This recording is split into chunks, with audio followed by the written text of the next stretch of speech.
नमस्कार दोस्तों, स्वागत है आप सभी का संसार भक्ति सागर चैनल में।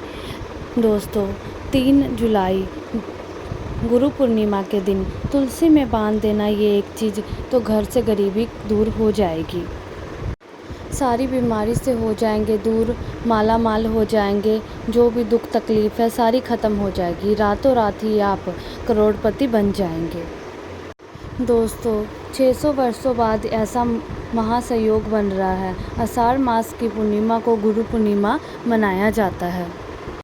गुरु जी कहते हैं कि गुरु पूर्णिमा के दिन सुख शांति वैभव और गरीबी से आप दूर हो जाएंगे और आपके जीवन में बहुत सारी खुशियाँ आ जाएंगी। इस दिन वेद व्यास का जन्म हुआ था, इसीलिए इस दिन को व्यास पूर्णिमा भी कहा जाता है। गुरु पूर्णिमा के ही दिन महर्षि वेद व्यास जी का जन्म हुआ था और उन्हें गुरु का प्रथम स्थान दिया गया है, क्योंकि सबसे पहले मनुष्य जाति को गुरु की शिक्षा उन्होंने ही दी थी और उन्होंने 18 पुराणों की रचना भी की थी। गुरु पूर्णिमा के दिन महाविष्णु जी की पूजा विशेष रूप से की जाती है और साथ ही माता लक्ष्मी जी की भी पूजा की जाती है। इस बार गुरु पूर्णिमा के दिन बहुत ही शुभ संयोग बन रहे हैं। गुरु पूर्णिमा के दिन ब्रह्म योग और इंद्र योग भी बनेंगे। आज के दिन संभव हो, आज के दिन अगर संभव हो तो आप किसी पवित्र नदी में स्नान भी कर सकते हैं। अगर नहीं जा सकते हैं तो आप घर में ही अपने नहाने के पानी में गंगा जल मिलाकर नहा लें और शुद्ध वस्त्र पहनकर भगवान की पूजा करें और गुरु की कृपा जरूर पाए। अगर वेद व्यास जी का चित्र है तो उनकी भी पूजा करें और भगवान हरि विष्णु और माता लक्ष्मी जी की पूजा जरूर करें।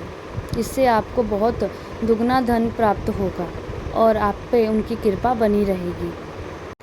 वैसे तो सब पूर्णिमा बहुत ही महत्वपूर्ण होती है, पर आषाढ़ मास की ये जो पूर्णिमा होती है गुरु पूर्णिमा, इसका बहुत ही विशेष महत्व होता है, क्योंकि इस दिन वेद व्यास जी का जन्म हुआ था, इस करके इसको बहुत ही महत्व दिया जाता है। आज के दिन गुरु की पूजा किया जाता है, जिसके जो इष्ट देव हैं उनकी पूजा की जाती है। अगर आपके गुरु हैं तो आप उनकी भी पूजा कर सकते हैं। आज की जो गुरु पूर्णिमा है उसमें बहुत ही दुर्लभ संयोग बन रहे हैं, क्योंकि आषाढ़ मास की जो पूर्णिमा है उसमें बहुत ही विशेष महत्व होता है और इस बारी बहुत ही अच्छा संयोग बन रहा है, जो कि सबके लिए बहुत लाभदायक होगा। और गुरु पूर्णिमा के दिन तुलसी का प्रयोग बहुत किया जाता है, क्योंकि तुलसी को हम माता कहते हैं और उनका विशेष रूप से बहुत महत्व है। उनके बिना कोई भी पूजा संभव नहीं होती है। कहा जाता है कि भगवान विष्णु कोई भी प्रसाद बिना तुलसी के ग्रहण नहीं करते हैं, क्योंकि तुलसी के बिना उनका कोई भी प्रसाद नहीं बनता है। वैसे तो हिंदू धर्म में हर एक घर में तुलसी का पौधा ज़रूर होता है, पर बहुत कम लोगों को पता है कि तुलसी की पूजा कैसे करनी चाहिए, तुलसी के बाद पास क्या रखना चाहिए और क्या नहीं रखना चाहिए, और तुलसी माता को किस तरह सींचना चाहिए, ये बहुत ही कम लोगों को पता है। और जैसे कि आपको अगर पता है माता तुलसी की कैसे पूजा करनी है, तो उसके बाद अगर तुलसी के नीचे आप अगर ये एक चीज़ बांध लेते हैं तो आप पर तुलसी माता की कृपा बनी रहेगी। आप रातों रात करोड़पति बन सकते हैं और इससे आपके घर में माँ लक्ष्मी हमेशा ही वास करती है।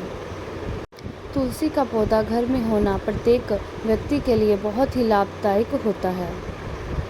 पुराणों के अनुसार तुलसी में माता लक्ष्मी जी का वास होता है और इसकी पूजा करने से आपको बहुत लाभ प्राप्त होता है। आपके घर में जो नेगेटिविटी एनर्जी होती है वो नहीं आती है, पॉजिटिव वाइब्स आती हैं। तुलसी का प्रयोग अनेक जो शुभ कार्य होता है या तांत्रिक कार्य होता है या कोई और कार्य होता है, उसमें तुलसी का प्रयोग ज़रूर किया जाता है। तुलसी का बहुत ही ज़्यादा महत्व है।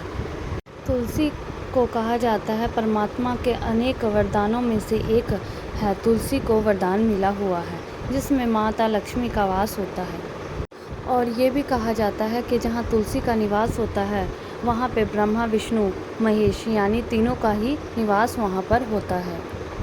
और ये भी कहा जाता है कि तुलसी माता की पूजा करने से जो हमारे दुख तकलीफ़ है वो सब नष्ट हो जाते हैं, और जो हमारी तकलीफ़ें होती हैं वो सारी नष्ट हो जाती है, सब चीज़ों को ख़त्म कर देता है। जैसे कि सूर्य उदय होने से अंधकार ख़त्म हो जाता है, उसी तरह तुलसी माता की पूजा करने से सब दुख तकलीफ़ों से हमें छुटकारा मिल जाता है। शास्त्रों के अनुसार जिस घर में तुलसी का पौधा हरा भरा रहता है, उस घर में बहुत पॉजिटिव एनर्जी आती है, उस घर में कभी भी अशांति नहीं रहती है और दुख तकलीफ़ों से दूर रहते हैं। घर में बरकत होती है, पैसों की कभी भी कमी नहीं होती है। भगवान विष्णु की पूजा में तुलसी का पत्ता बहुत ही शुभ माना जाता है, क्योंकि इसके बिना प्रसाद ग्रहण नहीं करते हैं। विष्णु भगवान के प्रसाद में हमेशा तुलसी का पत्ता ज़रूर होना चाहिए, क्योंकि उसके बिना उनका प्रसाद संभव ही नहीं है बनना। इसीलिए कहा जाता है कि हर एक हिंदू धर्म में या हर एक घर में तुलसी का पौधा ज़रूर होता है। अगर आपके घर में भी तुलसी का पौधा है तो तुलसी के पौधे पे माता की चुन्नी ज़रूर चढ़ाएं। और तुलसी माता को चुन्नी चढ़ाने से आपके घर में सुख समृद्धि आती है। कई लोग जो होते हैं कि तुलसी का पौधा तो ज़रूर लगा लेते हैं, पर तुलसी माता को चुन्नी नहीं चढ़ाते हैं, जिसके कारण उनको तुलसी माता का लाभ प्राप्त नहीं होता है, उनकी कृपा नहीं प्राप्त होती है। और ये भी कहा जाता है कि माता को साफ़ सुथरी और सुंदर चुन्नी चढ़ानी चाहिए, क्योंकि कई लोग ऐसा भी करते हैं कि चुन्नी बहुत दिन की हो जाती है, चुन्नी ख़राब हो जाती है और चुन्नी फट भी जाती है, तो लोग नहीं बदलते हैं, कहते हैं एकादशी के दिन या कोई शुभ दिन बदलेंगे। तो कभी भी अगर आप बीच में भी अगर माता की चुन्नी फट जाती है तो आप उसको बदल सकते हैं, क्योंकि माता के ऊपर, तुलसी माता के ऊपर अगर आप सब अच्छी चुन्नी, सुंदर चुन्नी चढ़ाते हैं तभी माता सुंदर लगती है, क्योंकि फटी हुई या कोई और चुन्नी नहीं चढ़ानी चाहिए। अगर आप फटी हुई चुनरी या कोई ख़राब चुनरी माता पर चढ़ाते तो इसके कारण तुलसी माता नाराज़ हो जाती हैं।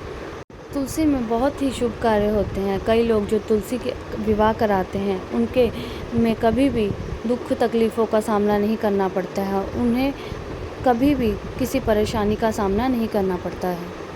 कहा जाता है तुलसी माँ और शालिग्राम की विवाह कराने से जो भी दुख तकलीफ़ें होती हैं, जो भी जीवन में कष्ट आने वाले होते हैं, सारे ख़त्म हो जाते हैं। कहा जाता है कि तुलसी के पास कभी भी शिवलिंग ना रखें और गणेश जी की भी मूर्ति ना रखें, और कभी भी शिवलिंग के पास कपड़े ना सुखाएं, और कभी भी तुलसी माता के पास कपड़े ना सुखाएं, क्योंकि उसमें से जो पानी गिरता है अगर उसके छिट्टे तुलसी माता पर पड़ते हैं तो नकारात्मक ऊर्जा आती है। इसीलिए कभी भी तुलसी के पास कपड़े नहीं सुखाने चाहिए। और कभी भी तुलसी के पास गणेश जी की मूर्ति ना रखें, और कभी भी तुलसी को हमेशा शुद्ध जल दें, और हमेशा नहाकर अच्छे वस्त्र पहन के, शुद्ध वस्त्र पहन के ही तुलसी को जल चढ़ाएं। और कभी भी आप एतवार के दिन तुलसी को ना छुएं, ये वर्जित है। अगर आपको तुलसी माता की कृपा पानी है तो आप एक मौली लाल धागा ले लें, और उसमें आपने क्या करना है, गुरु पूर्णिमा के दिन लाल धागा लेना है और उसमें 5 हल्दी के गांठें बांध लेनी है, और उसको लेके आप तुलसी के नीचे बांध दें। और उससे पहले जो भी आपके मनोकामना है आप उसमें बोल दें, और उसके बाद तुलसी के नीचे वो आप बांध दें धागा। आपको नौकरी को लेके है या पैसे को लेके है या किसी और चीज़ की मनोकामना है, आप उसमें बांध दें, ज़रूर पूरी होगी। आपको कोई भी परेशानी है तो वो आपकी दूर हो जाएगी। एक लाल मौली धागा लेना है और उसमें, फिर से बता रही हूँ, और उसमें 5 हल्दी के गांठें बांध लेनी है और उसको तुलसी के नीचे आपको बांध देना है, जिससे आप रातों रात करोड़पति बन जाएंगे। हर मनोकामना पूर्ण हो जाएगी और 1 महीने के अंदर ही आपकी जो भी कामनाएं हैं वो ज़रूर पूरी हो जाएंगी। माता की कृपा आप पर बनी रहेगी। तो आप ये ज़रूर अपनाइए। और अगर आपको मेरी वीडियो अच्छी लगी हो, आपको मेरा विचार अच्छा लगा हो, तो आप इस चैनल को लाइक और सब्सक्राइब ज़रूर करें, और आगे की वीडियो देखने के लिए बेल का आइकन ज़रूर दबाएं। नमस्कार, नमस्कार, नमस्कार, नमस्कार।